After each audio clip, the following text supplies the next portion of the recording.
I think I was about 16. I was playing tennis for my high school's team, and I kind of had more of an obsession with like the exercise piece of it and like the having a certain figure, a certain size. So I would always overdo the exercises to the point where like I couldn't move for the next couple days, and restriction actions started coming into play a little bit. And once I officially hit like 20 years old, I was in a full blown relapse, my first ever, and I was struggling with over exercising to the point where I couldn't move. I was counting calories to a point where like I was only having a couple hundred a day. And I was doing a lot of other stuff. I was using at the time as well. I'm a recovering addict. And so my first eating disorder experience was also my first experience of trying to get sober and realizing that those two things for me really overlap and have a lot of interaction with each other.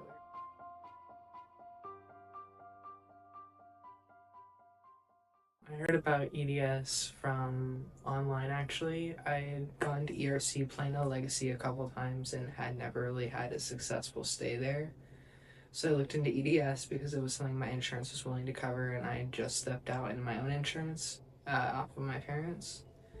So that's kind of how I found out about it. I went to the website, I did my own research, and when I got here, I was very welcomed and I just felt immediately safe and connected to the staff members that I was supposed to work with, and like being able to build connections with each one of them in a different way that worked and helped me be able to like get through the process of everything. But yeah, and then coming back, the biggest reason I was able to make myself come back was because I had so much help and support here the first time, just let alone the therapist I had. And it just makes a huge difference when you have staff members that you can tell genuinely care about you and want you to have a better life for yourself.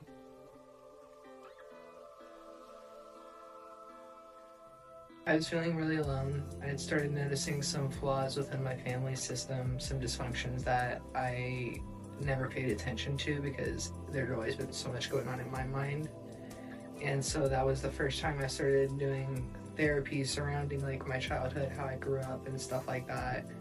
And it made it really hard because I recognized this is why I have some of these behaviors, is because the way I grew up was not an appropriate manner in which for me to try and experience life.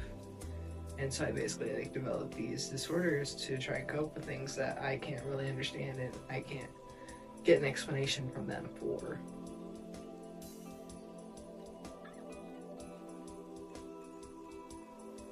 I think one of the most valuable things that I've been able to learn since being here again, especially, is recognizing my worth. I'm really bad at that just because of some of the ways that my family treated me growing up, and it was really heavy and hard to figure out who I was, what I liked, what I wanted to be, how I wanted to treat myself, how I deserved to treat myself.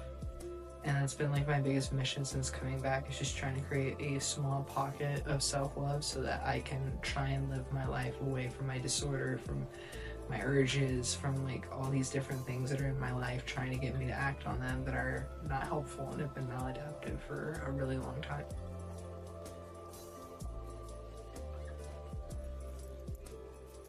Um, when I came back here for the first time, it's my second stay, and I had started to notice for myself that identifying as non-binary, for me, my chest is a really big sore spot for me. Like that's a spot I've never been able to look at. And while I was here, the staff, main staff like Clarissa, Celia, Danielle, they were able to help me get a binder so I could have a flatter chest that I can physically see.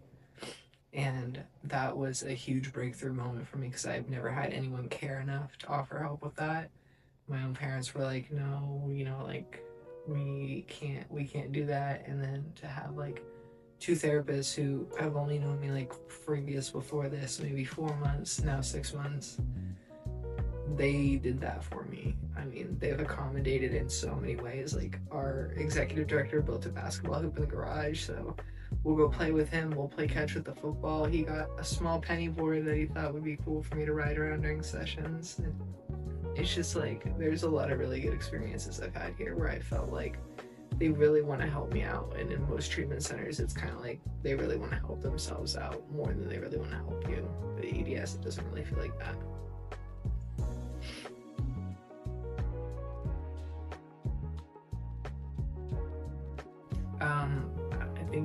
ways that my mindset and my body have started accepting food and stuff like that again is recognizing everyone's needs are going to be different. So like, you know, one of the hardest things when you're sitting at the table is looking at your plate compared to someone else's and immediately wanting to compare and think, okay, well, wait, why is mine like this and why is theirs like that? And I think for me, like, I'm starting to understand more. I'm a taller person, so something that I might need may not be needed by someone who's shorter than me. And just learning not to judge myself on that and recognize, like, for my body to be healthy and to function, for my mind to work, I need this amount of food. And so just trying to look at it for, like, what the function of food does rather than, like, the actual calories going in sometimes really does help me.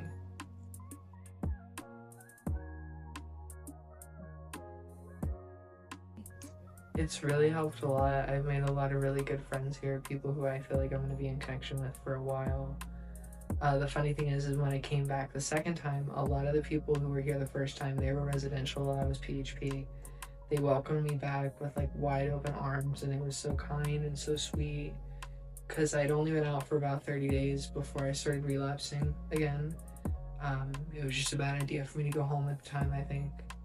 And they all welcomed me back and I had friends, I had support. I have friends and support here now too, even after all those people have left.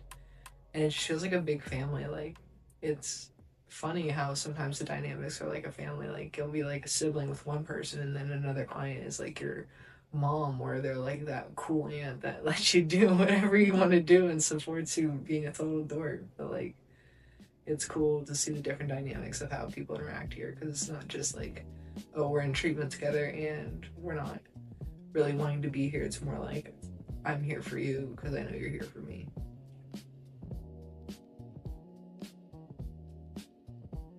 Yeah, for me, like, my spirituality is actually really centered around nature. I like really just like the peace of it and the consistency.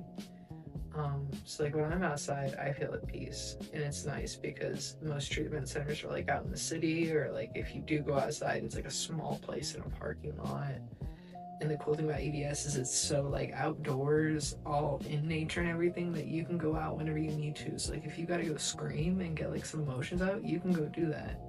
If you just need fresh air and like a quiet place to sit, you can go do that. And that's like really cool for a facility to offer, because I feel like that's something that's overlooked a lot, is how necessary it is to be able to feel like you can get out of a situation or in an environment that may be a little too overstimulating for the moment and give yourself a chance to reset and go back. Yeah, I like to sometimes walk around the very front of the building with some of my friends and we just talk and chat. We do a daily walk to the goats on Mondays, so that's always super cool to go feed them and just walk and meet with them. We named the donkey Jimmy, so it's like they already have names mostly. Yeah, and I'll play cornhole. We talked about playing basketball. We'll mess around with the penny board every once in a while, and we'll just like enjoy ourselves. Like, you kind of feel like a kid again sometimes. It's a little weird, but it's cool to like feel so comfortable in an environment that you know is like working on something that you're afraid of letting go. But for it to feel like that safe, where you feel like you can enjoy all parts of yourself again simultaneously, is like really special.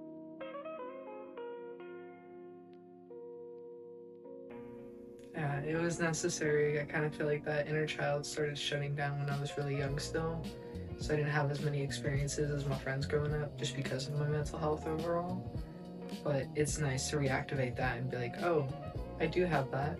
I haven't seen you in a while, but hey, like, let's go for it. Let's have fun. Like, you know, like, build the life that I really wanted for myself.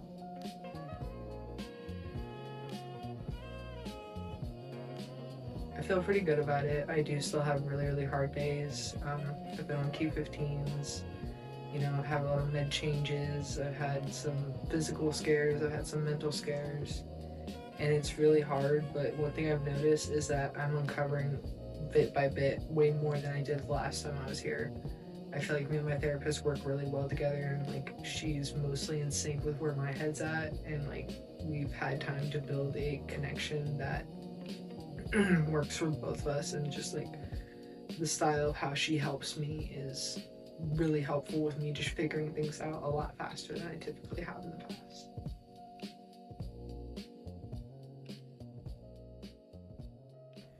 I really want to be able to go into sober living and continue my sobriety, because that is also a really big part of my recovery for me. And I kind of hope to maybe come back here at some point and be like an RC, because I know it's about 2-3 years before you can fully come back. And I would want to be able to do that and like kind of offer the support that I had in the same ways that I had it for people who else may need it. Because like I know everyone's different with the ways they need support. I know I'm different from a lot of the people I know here. And it's just nice when you have that one staff member that like gets you in a way. You can just go to them and you don't feel afraid, you don't feel judged, you don't feel scared. So that's always a nice part.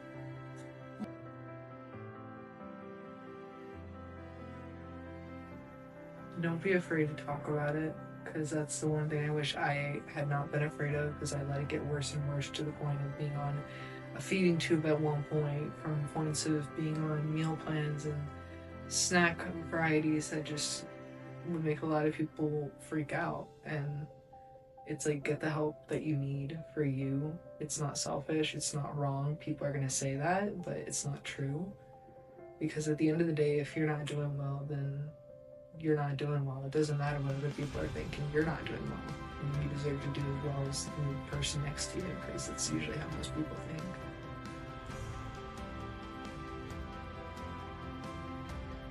Be like accepting, loving, real, honest, non-judgmental, compassionate, self-care.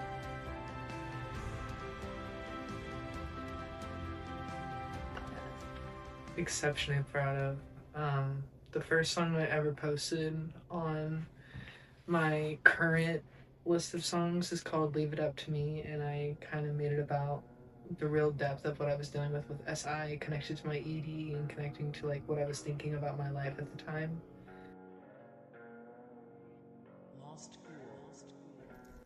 I just said I love the staff. They're all really great people. I mean, Celia is one of the best therapists I've ever had. Clarissa's amazing. Danielle's really cool. Steven's really cool. EDS is just a good place, honestly.